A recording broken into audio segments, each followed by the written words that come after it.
it grows also in Manasseh, the land of inheritance of Lehi.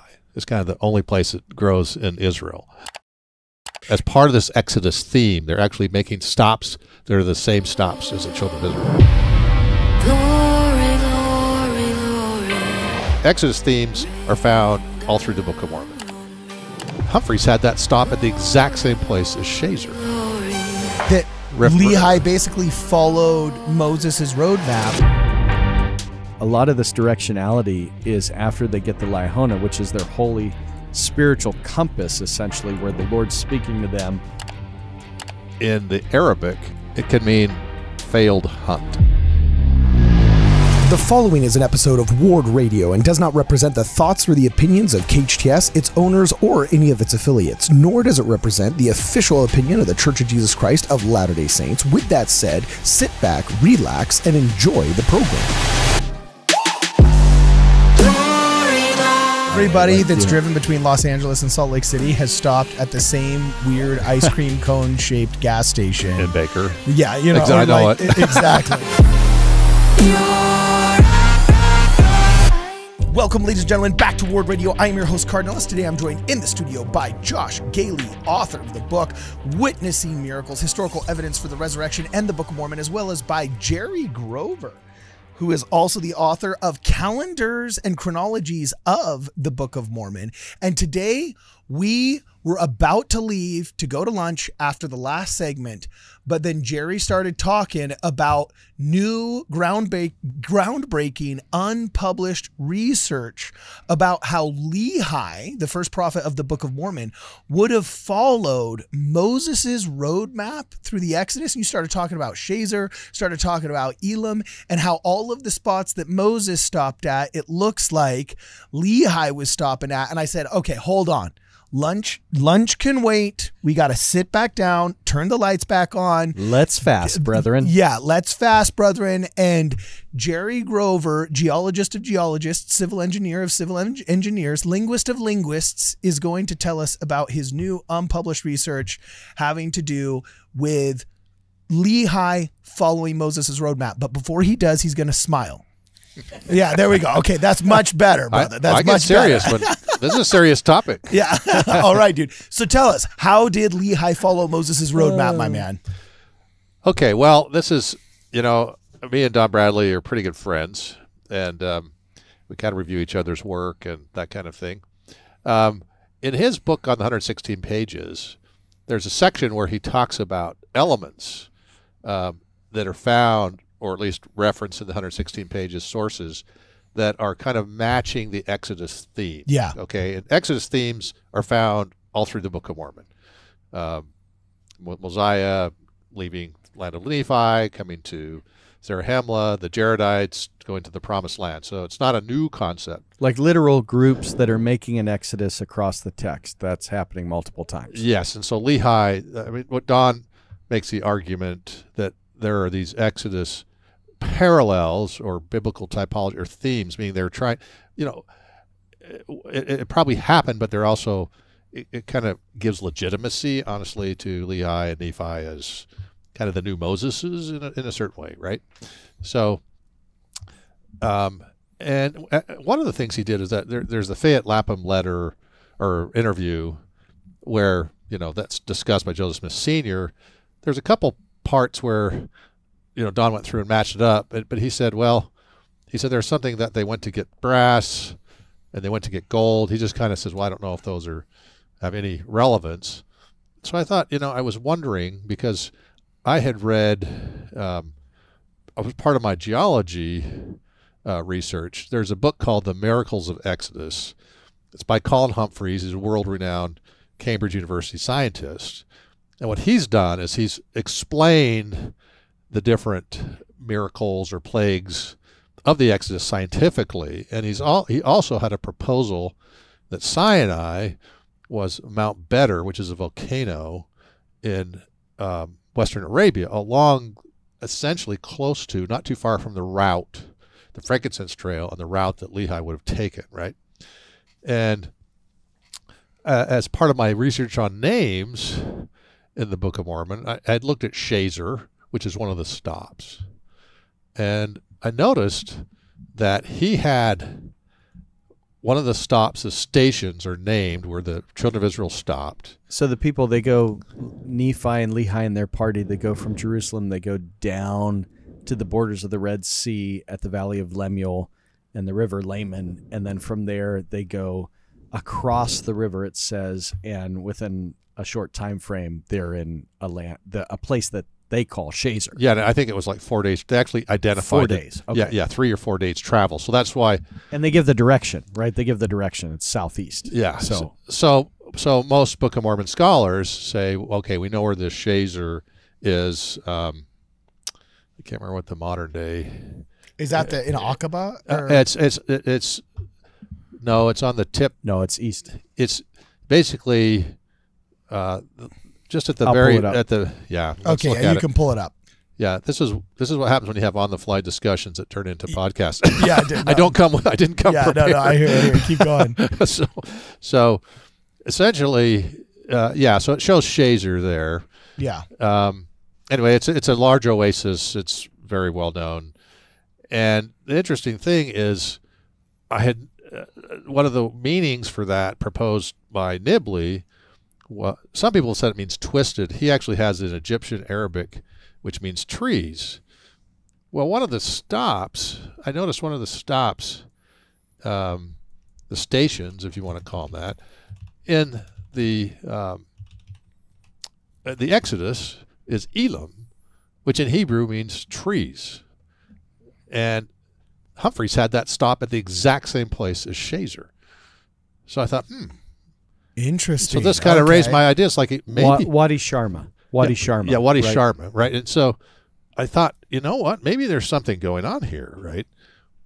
This is kind of too. It's one of those things. It's like this can't be a coincidence. Yeah. So I said, okay, let me start looking more in detail at this correlation, right?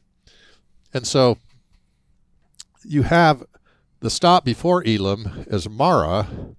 It was a place where the water was too bitter to drink, so it doesn't necessarily match the previous stop of the Lehites, which was the valley of Lemuel, right? But I thought, well, let's see if there's any, etymological or linguistic link. It's kind of interesting because Lemuel was named as a king in the Bible. Okay. And it's king of Massa. All right. So what does Massa mean? Well, in the Hebrew, it means guile, contention, this type of thing. So it's actually, I was actually saying it's interesting that this is a similar stop, but instead of naming it Mara, it's just they've named it Lemuel, but it's the king of contention, right? And so it's actually matching exactly what you would expect. So there's some correlation there to that stop. Now, the other thing poor Lemuel today. Yeah, seriously. He gets no fruit. He gets no fruit. All right, so he's fruitless, utterly fruitless, and now he's just contentious. Yeah, exactly, for real. Yeah. Okay, so you're saying, so what spots on Moses's? Okay, if we were to summarize what you've said so far in the past, 7 minutes, how would we put this into one sentence? Well, it's essentially that I think I'm developing kind of a thesis or evidence that the Lehites are traveling, matching the stations, and are going to pass by Sinai at some point as part of their journey down the west side of the Arabian Peninsula. As part of this Exodus theme, they're actually making stops that are the same stops as the children of Israel. So almost kind of like, I don't know, you might take a youth trip to go to Jerusalem in order to see some of the sights and sounds of the New Testament. Do you think maybe Lehi was like trying to instill in his people the reality of the Exodus by stopping by at some of these places? Do you think it was a coincidence? Do you think that was just the natural stopping point because they took a similar path out of the city? Why do you think, what do you think the motivation of stopping at those same stops would be? Well, I think there's a little of both, meaning obviously they stop where there's water available something to that effect. So, Okay. so it's, when you're looking at the desert environment, Yeah. there's a limited number of places you can stop. Yeah, like think of filling up your car with gas. There's only so many places you can. You're going to do that off of the exit off of the highway. Everybody Like, that's driven between Los Angeles and Salt Lake City has stopped at the same weird ice cream cone shaped gas station In Baker. Yeah, I know like, exactly. Just You know what like I'm saying? every Yeah. camel in Saudi Arabia has stopped at Wadi Sharma or like whatever, yeah. so- Right. Okay, excellent. So All right. I do think that, but they're also, again, they're writing it. I'm not saying they're making stuff up, Lehi or Nephi, but clearly Nephi was writing some things to establish that they were, have inspiration and were the proper religious leaders. As for they later go on. to this land of promise that's flowing with all this bounty that the Lord has promised unto them and covenanted with them. Right. Yeah. And There's so- a lot of that language. Yeah, and so I think we unfortunately we don't have the 116 pages. I think maybe we see more of that development. I don't know. But so, And this is after they get the Laihona, right? A lot of this directionality is after they get the Laihona, which is their holy spiritual compass, essentially, where the Lord's speaking to them. And as long as they're righteous, they're knowing where to go. So it also could be the Lord giving that analogy to them, and he's laying that out for us to understand. But it's actually, if the Lord's the one with the compass directing them where to go, it could be the Lord giving that spiritual insight, and they're following it and describing it to us. yeah. And so it's just interesting that I think I'm developing something that might actually, kind of add some more understanding to this first part of the Book of Mormon, and actually maybe help us identify even more exactly the track that Lehi took down the western side of Arabia, right? Yeah. Have you ever seen any of the pictures of what I call Lehi's well that the Stick of Joseph guys did?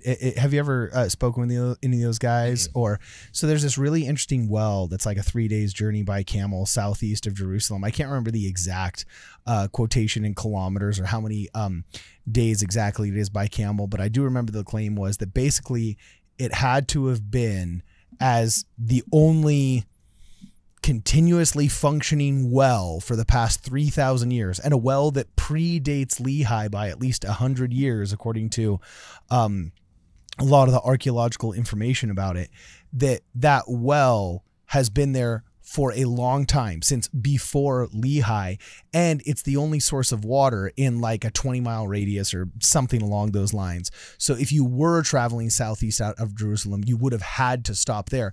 And the Bedouins, the nomads there, are still using the well. When we showed up to it, there was actually still this big black hose going down into the bottom of it where they were sucking water out of the ground. And so I look at that and I think, okay, well, if there's a 3,000-year-old well and you need to go from point A to point B and that well is in the middle, you could reasonably deduce it's more than beyond a possibility that Lehi and Nephi would have had to have stopped here, right? Have you ever seen any documentation of this well or anything like that? Does this calculate into any of your I can bust out look at it. I'm pictures. just saying I'll put 'em in I'm kind of in the infancy. Like I only just kind of an outline, and I so think it's Wadi al Is this Bakur. Bayit Lehi? I'm gonna look up the name right now as you guys are talking. I'm gonna pull up the pictures. I'm gonna put them in the Discord. So Because if it's that one, for me, it's personally on the very interesting list, but not necessarily an evidence pro or con. It's like in the possibility range. Like, yeah, it's possible. yeah. okay, cool. All right, I'm gonna find out the exact name because it's Wadi something. Just like everything else out there, it's No, Wadi not Wadi, something. not Wadi. Bayit. Look up BEIT and then Lehi. Well, I'm going to pull this up in the Discord. As you guys Yeah, are okay, talking, I'm cool. going to put up a picture in the Discord. So, all right, keep going, Jerry Grover. Okay. There's another stop called Alush. They don't really know the meaning, or they haven't proposed any meaning in Hebrew. Basically, if you take it in the Arabic, it can mean failed hunt. So I actually think that maybe corresponds with when they broke the bow, that kind of thing. It's also kind of interesting that the stop just before Sinai, the place is called Massa and Meribah, again, you have this masa, again, meaning testing, quarreling, contention. And that's what was going on, as you recall, when they all of a sudden looked at the Liahona and freaked out, right? So I do think that there, it looks like there is correspondence. It's then that Nephi went to the top of the mountain after he created his new bow, which is interesting because you have Moses' staff, which and Nibley wrote about this, is that the wood that they probably used was a jujube. That's what was used to make bows, in ancient Arabia. That is actually, it grows also in Manasseh, the land of inheritance of Lehi. It's kind of the only place it grows in Israel. Oh, that's pretty neat correlation. Yeah, so he might have been familiar with it. And it also, my proposal is maybe it's equivalent to Moses' staff because it has like a blood sap, and it was also the thorns that were used for Christ when he was crucified, right? It came from that tree. So it's a thorny tree? Yeah, it's kind of a sacred kind of tree. That's pretty anyway, neat. So again, these are not really, it's not fully developed, but I think I'm seeing some correlation there. Okay, so I finally got the pictures of the well that I'm talking about here, and I got to tell you, the Stick of Joseph guys aren't down for naming it Lehi's well, but I want to colloquialize this. You know what I'm saying? I want to colloquialize this and start calling it Lehi's well, build a hotel for tourists, all right? No, I'm just kidding. So anyway, this is actually a picture of the well right here. It's pretty awesome that everyone still use it. The original well, which is this circular section at the bottom, is supposedly around 3,000 years old, whereas this little T shape that comes out and creates kind of like this top as like a trough was most likely for camels and is less than 1,000 years old, if I remember all of the data correctly. So, and the thing about that, Cardin, the neat thing about that is, say that's the well, say it's not the well. Either way, it's a great visual if you put it back up, because it's like, this is the type of place they would have been stopping at, even if it wasn't the specific one, although maybe it was. Yeah. But it at least gives us like this visual, this conception of like, here's where they're going to be stopping along the way as they're traveling southeast along the Arabian Peninsula. They're going to be stopping at the natural wadis. They're going to be stopping at the wells that are there so that they can, have camels drink, and they drink along the way. Otherwise, you're not going to survive. Okay, so here's the name of the place. Here was the plaque leading up to it. So, Bir Madkur. Am I pronouncing that right? I don't know. Okay, you're the I think guy. you sounded perfect. Yeah. Oh, okay, perfect, awesome, yeah. So it was pretty awesome, man. It was kind of wild thinking, holy smoke, like this could be the place, and they're still using it. They're literally just still using it. You can hang out with the locals there and have a lot of fun. So anyway, okay, keep going, Jerry. We got 5 more minutes left, man. Okay, like this is insane. I know you got to cram it all into the last 5 minutes, but this is great. Keep going. Yeah. So there, the couple other elements that we have from the Lapham was it did say that they got some more brass to actually, because they were still record keeping on the brass plates, apparently is what the implication is. Yeah. Right. Okay. And they do pass by at least part of the path. I don't know where. I mean, because it doesn't say in the Lapham, exactly where, but they do get near the copper mines of Solomon that were used in the, to create the laver or the baptistry or whatever in the temple. Oh, so, cool. Okay. Yeah. So there's kind of some sacred, I guess what I'm saying is I think there's probably some sacred reasoning behind where they're getting stuff to add to their sacred relic, if you will. They're just not getting anything from anywhere. And then they also, it's mentioned that and this is a clue, we never really knew what the large plates were made of exactly, but it did say that they went to get gold to start their own record as part of it. Okay, interesting. Yeah, and actually right along the frankincense trail, further down from Sinai, is what they believe is the King Solomon gold mines, which is the biblical name Ophir, and it's called Madab Dahab, Cradle of Gold, and it's right along the frankincense trail. So actually that's a likely place. It's adjacent to a volcano, interestingly enough, so that they got the gold from. Again, they're getting I feel metals. like, would that have been something that they could have just accessed that easily, though? I feel like that would have been a pretty competitive space. Well, I don't think they just went and got it. The reality is they had gold and silver when they left. They were metal. They obviously were metal workers. They probably knew where these things were coming from to some extent. It's pretty clear. They had 8 years sort of trade involved, or they could be going there and doing some exchange or something. Okay. The whole theory, and I think all the people proposing the routes is like there's 8 years. And, yeah, sure. And you can't just go by. Oh, here's a well. We go drink from these. The tribes protected. You had to pay money if you wanted to lose their well. If you wanted to go on the frankincense trail, you had to pay money. Yeah, it was good because they would protect you. There's protection. So they clearly had to. At least they left with something to trade, or they had to stop and work or sojourn. Yeah, that's a good sojourn, point. right? Yeah, That's what really it says. interesting. It says sojourn in the wilderness. Sojourn in the wilderness. That implies something more. So yeah, they just didn't go and sneak in and grab some gold. They had to probably go trade for. That fits better in my mind. Yeah, I was like, okay. Yeah, so I'm just saying that it wasn't that, but again, I'm thinking, okay, they're getting it from these mines that are biblically famous and have some sacred element to them.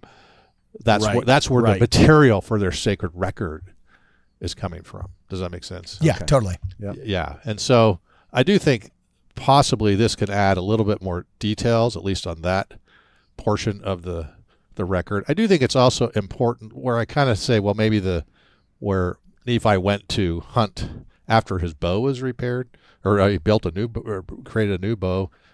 Before that, it says him and his brothers went hunting. They didn't have their bows. Their bows didn't work, but they were out there with slings and stuff. But Nephi went alone to the mountain. He didn't bring them along. Right. And I think they weren't right. There was some problem. They were not able to go up on the mountain because of their failure to follow the Lehi or something like that. And then it's also kind of a seminal point, I think, because to that point you have Lehi who's in charge. Once Nephi goes to the top of the mountain, from that point on, you see him in charge for the most part. Oh, yeah. When he's building the ship and all these, it's not Lehi, going up on the mountain to get revelation, to big the tools, to build the ship, so the mantle. So if I go buy lunch after this podcast ends, I'm in charge, Carden. Dude, boom, I'm host, baby.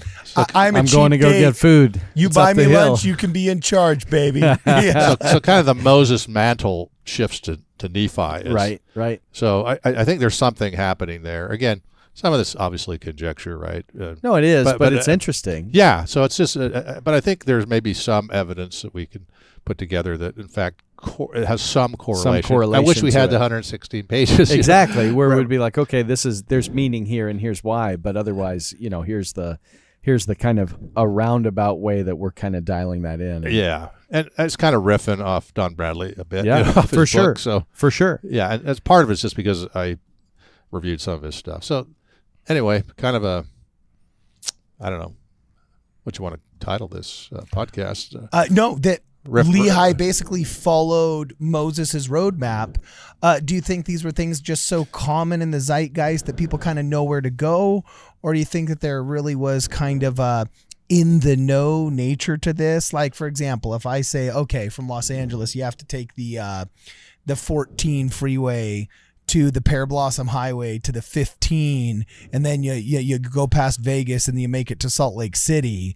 Do you think it's kind of like a roadmap that could have just been orally spoken of, using landmarks that were just so well known that it was commonplace?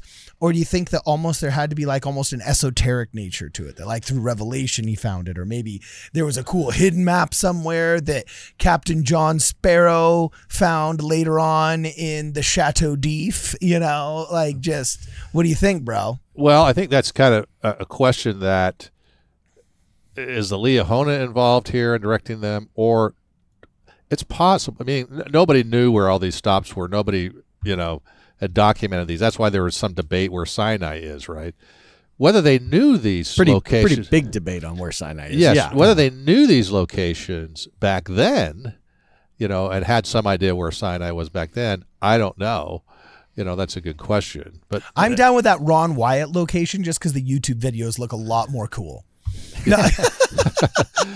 Yeah. So essentially, I guess what I'm saying is, I think it could be both. Yeah. I mean, it could be that they, at least, it's clear they probably didn't know Nahom or Bountiful, right? Okay. They had to use the Liahona probably to get, well, they weren't really like wanting to go to Nahom exactly in the sense that it was part on the path, but it was just where Ishmael died, more or less, right? They had some disagreement there. But so maybe early on they did know those, maybe they knew the first of the stops, maybe to get to Sinai or something. Whether, and I can say, I don't know whether there's any correlation beyond with these stops before they arrived at the promised land after 40 years in the wilderness, right? But I do think, and I'm going to look at that, but I do think perhaps, it's just part of this. They can never get a complete narrative in the Book of Mormon that matches Exodus exactly. I don't care whether it's Mosiah or the Jaredites, but they try to pick things that actually.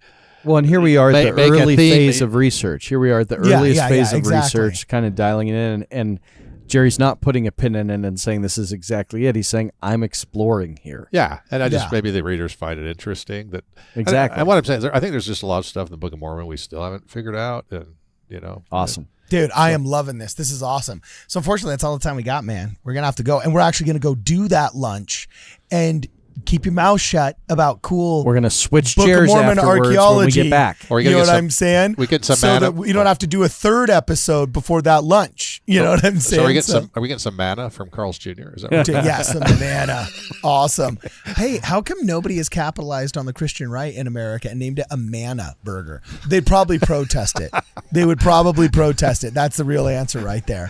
So anyway, let us know what you guys think in the comments below. As always, let's keep the conversation going. And for this and more, please make sure you check us out at WardRadio.com.